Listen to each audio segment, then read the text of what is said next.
Today I'm going to be taking a look at the Braton Prime. This gun has a reasonable following, which is surprising for such an old weapon that really you can get pretty early on in the game.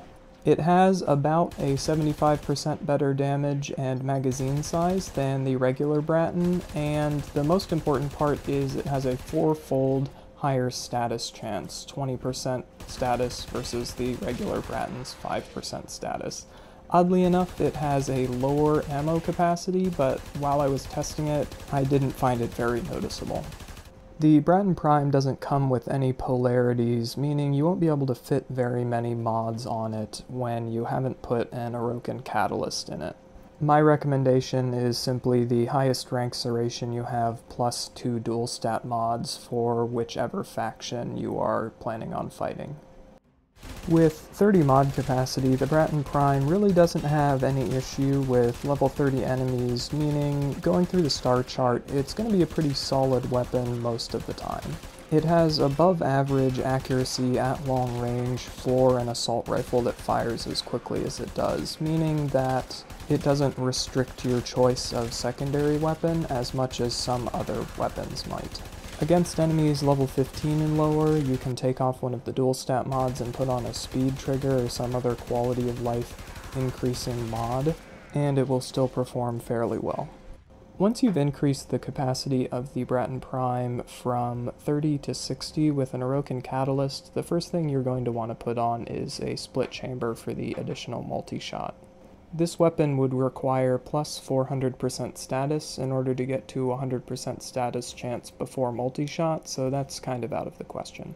After that, put back on the 2 dual stat elemental mods, plus either 2 more, 1 and a shred, or 1 and a speed trigger.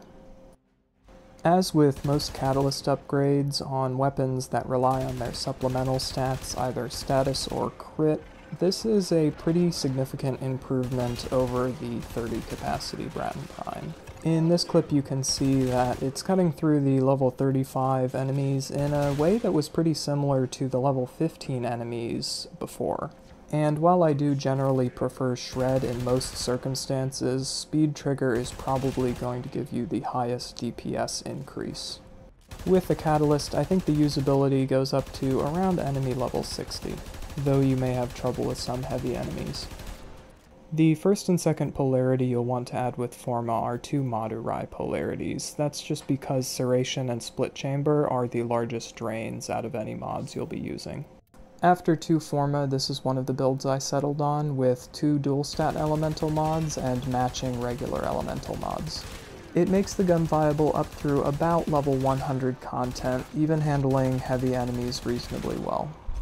Overall, the Braton Prime was about what I was expecting going in. You're going to need 4 to 5 Forma on it, thanks to it not having any innate polarities, in order to get every mod that you want to fit.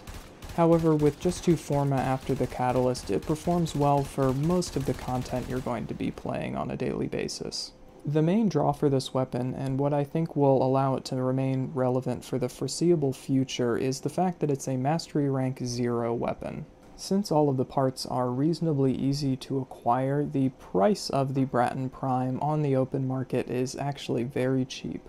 As of the recording of this video, there are multiple listings on Warframe Market under 20 plat for the entire set. Granted, DE was wise enough to not allow the 50 starting plat to be tradable, but 20 isn't a ludicrous amount to get on your own relatively early in the game. A final note on modding the Braton Prime is that heavy caliber that increases base damage and reduces accuracy actually doesn't reduce the accuracy of this weapon by an appreciable amount, making it effectively all upside, assuming you have the mod capacity to support it. However, I hope you've enjoyed the video. If so, leave a comment or let me know what you feel that I missed in my builds. Have a great day, and I will see you next time.